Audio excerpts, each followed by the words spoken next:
A significant development in the Middle East has brought hope to many. Hamas has released 7 Israeli hostages, marking a potential turning point in the region's peace process. The long-awaited release. On Monday morning, Hamas took a step towards peace by freeing 7 Israeli hostages, primarily civilians, who had endured over 2 years of captivity in Gaza. This release was a pivotal condition set by Israel and the U.S. for ending the war, making it a highly anticipated event. Timing is everything.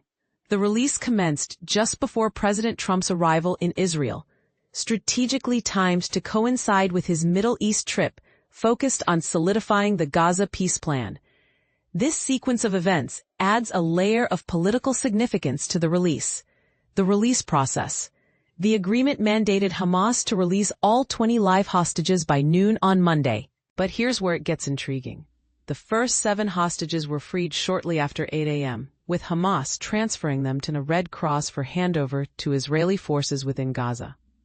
The remaining 13 hostages were scheduled for release at 10 a.m., a process that would reunite them with their families at a military base outside Gaza before they received medical care in Israeli hospitals.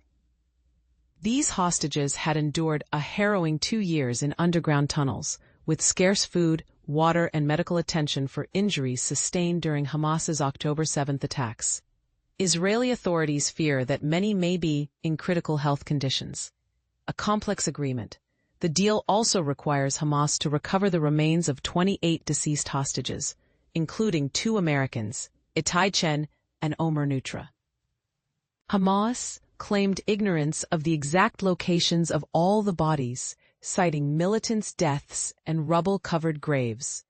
A multinational task force has been established to locate and retrieve these remains. Controversial prisoner exchange.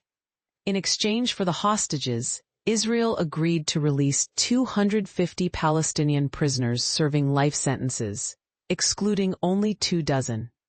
Additionally, 1,700 Palestinians detained by the IDF after October 7th will be freed. However, Israel refused to release Hamas militants involved in the October 7th attacks and prominent Palestinian prisoners like Ibrahim Hamed and Marwan Barghouti, whom they consider symbolic figures. Trump's take.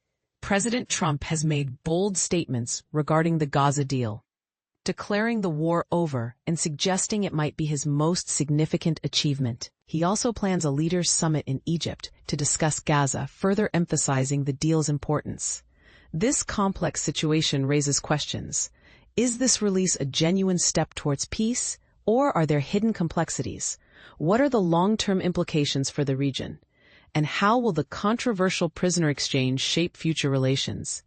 The answers may be as intricate as the Middle East itself, inviting diverse opinions and interpretations.